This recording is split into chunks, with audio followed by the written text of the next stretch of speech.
गहरे रात के समय एक छोटे से गांव में एक के बाद एक भयानक घटनाएं होने लगी। उस गांव का नाम था बांस बागान। गांव के पास एक बागान था जिसमें घने पुराने पेड़ और झाड़ियां थीं, जहां शाम ढलते ही सन्नाटा छा जाता था। गांव के लोग मानते थे कि इस बागान में जिन्न और भूतों का वास है। और एक रात इसी बागान में एक भयानक कहानी घटित हुई। गांव में रशीद नाम का एक युवा था जो बहुत साहसी और निडर था। एक दिन उसने ठान लिया कि वह इस जिन्न भूत की कहानी की सच्चाई का पता लगाएगा। वह अपने कुछ दोस्तों को लेकर आधी रात में बागान की ओर निकल पड़ा। उसके दोस्त थोड़े डरे हुए थे, पर रशीद के चेहरे पर साहस और दृढ़ता साफ झलक रही थी। उसे देखकर ऐसा लग रहा था कि वह किसी भी हाल में डरने वाला नहीं। रात का समय था, 12 बजने वाले थे। जैसे ही वे बागान के अंदर गए, चारों ओर की हवा में एक अजीब सी ठंडक और सन्नाटा छा गया। अचानक कहीं से एक भयानक हंसी की आवाज आई।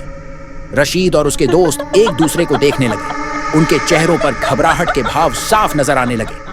आगे बढ़ते ही उन्होंने देखा कि एक पुराने पीपल के पेड़ के नीचे एक बूढ़ा आदमी बैठा हुआ था। उस व्यक्ति की आंखों में एक अजीब सी चमक थी जो अंधेरे में भी साफ दिखाई दे रही थी। वह चुपचाप रशीद की ओर देख रहा था।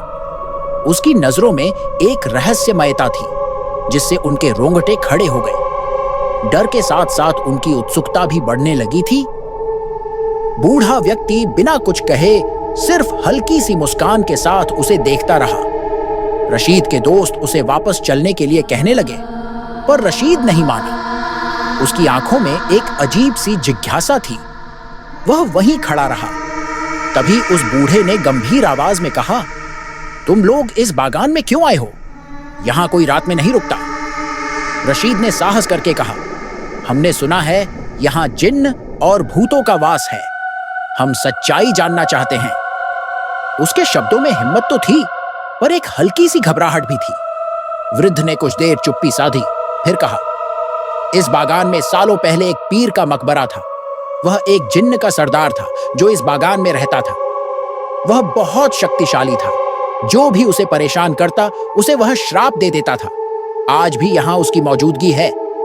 रशीद के दोस्त यह सुनकर और डर गए। उनके चेहरों पर खौफ साफ नजर आ रहा था। पर रशीद ने कहा, मुझे तो यकीन नहीं होता। क्या आपकी कहानी सच है? उसकी आवाज में संदेह का मिश्रण था। वृद्ध व्यक्ति फिर एक रहस्यमय मुस्कान के साथ बोला, तो फिर यहीं ठहरो। देखो तुम्हें कैसा अनुभव होता है। पर सावधान रहना, जो देखोगे उसके पीछे का राज जानने की कोशिश मत करना, क्योंकि अक्सर जो हमारी आंखों से ओझल होता है वही सच्चाई होती है। यह कहकर वह बूढ़ा हवा में घुल गया। रशीद और उसके दोस्तों पर खौफ का साया मंडराने लगा।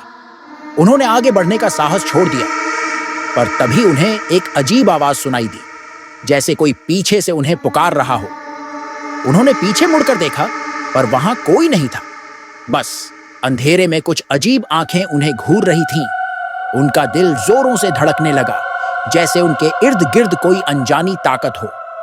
वह भागने की कोशिश करने लगे, पर ऐसा लगा जैसे उनके पैर जमीन में धंस गए हों। तभी रशीद का एक दोस्त चीखने लगा। उसके गले पर किसी ठंडी चीज का स्पर्श हुआ। वह तड़पते हुए जमीन पर गिर गया और थोड़ी देर बाद शांत हो गया। उसके चेहरे पर भय का ठहरा हुआ एहसास था। रशीद ने अपने दोस्त को उठाने की कोशिश की, पर उसका शरीर बर्फ जैसा ठंडा हो चुका था। उसकी आंखें खुली थीं, पर उनमें जीवन का कोई निशान नहीं था। रशीद के दिल में भय समाने लगा। उसे लगा इस बागान में सच में कुछ अजीब है। उसकी धड़कनें तेज हो गई, जैसे उसकी आत्मा में कोई अनजान शक्ति समा रही हो। उनके साथ आए एक दोस्त ने डर से कांपते हुए कहा, हमें यहां नहीं आना चाहिए था। यह हमारी भूल थी। हमें जिन्न और भूतों के बारे में जानने की कोई जरूरत नहीं थी। चलो यहां से भाग चलें। उसकी आवाज में गहरे पछतावे का भाव था। उन्होंने भागने का प्रयास किया, पर अजीब बात यह थी कि जितना भागते उतना ही बागान के भीतर घुसते जा रहे थे। बाहर निकलने का रास्ता खो चुका था।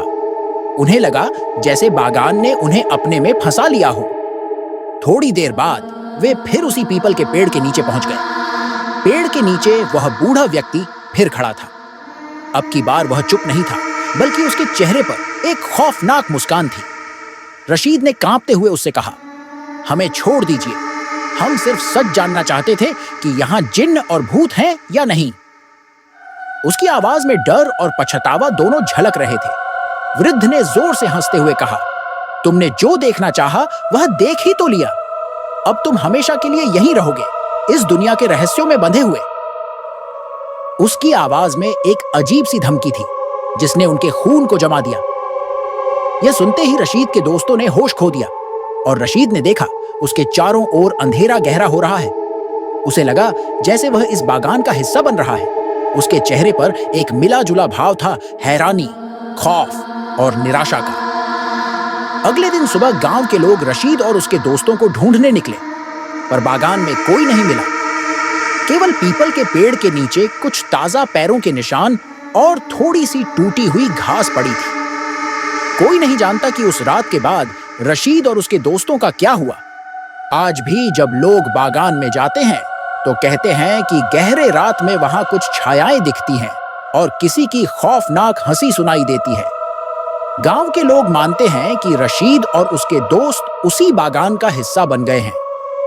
किसी ने उन्हें फिर कभी नहीं देखा, पर उनकी कहानी आज भी लोगों के दिलों को दहला देती है। गांव के बच्चों को आज भी समझाया जाता है कि रात में बांस बागान की ओर ना जाएं, क्योंकि वहां आज भी जिन्न और भूतों की मौजूदगी है जो किसी को भी अपने जाल में फंसा लेते हैं।